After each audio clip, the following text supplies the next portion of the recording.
माणूस एका वेळी एकच काम करू शकतो. उदा आपला उजवा पाय घड्याळाच्या दिशेने गोल फिरवा आणि 6 आकडा पाय फिरवत असतानाच लिहून बघा. बघा जमते का? एक पुरुष दिवसात कमीत कमी 1500 तर स्त्रिया 2100 शब्द बोलतात. पुरुषाच्या तुलनेत स्त्रियांना मूड स्विंग जास्त असतो. जर एखादी व्यक्ती प्रमाणापेक्षा जास्त हसत असेल तर तो आतून तितकाच एकटा असतो.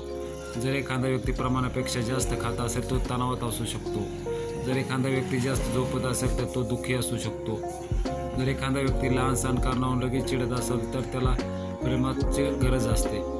आनंद आणि सुख सर्वांनाच आवडते, परंतु काही जण आनंदी व्हायला सुद्धा घाबरतात, कारण त्यांना दुःखी होण्याची भीती वाटते. जगातील 90% 10 ते 29 वयोगटातील लोक आपल्या मोबाईलसोबत झोपतात. स्त्रीशी संवाद केला किंवा संभाषण केले तर चर्चा पुरुषांची मानसिक शक्ती वाढवते. जे लोक चांगला सल्ला देतात किंवा चांगले मार्गदर्शन करतात त्यांच्या स्वतःच्या जीवनात खूप अडचणी असतात. ज्यांचे हस्ताक्षर बारीक असते असे लोक मोकळेपणाने बोलण्यात कच्चे असतात.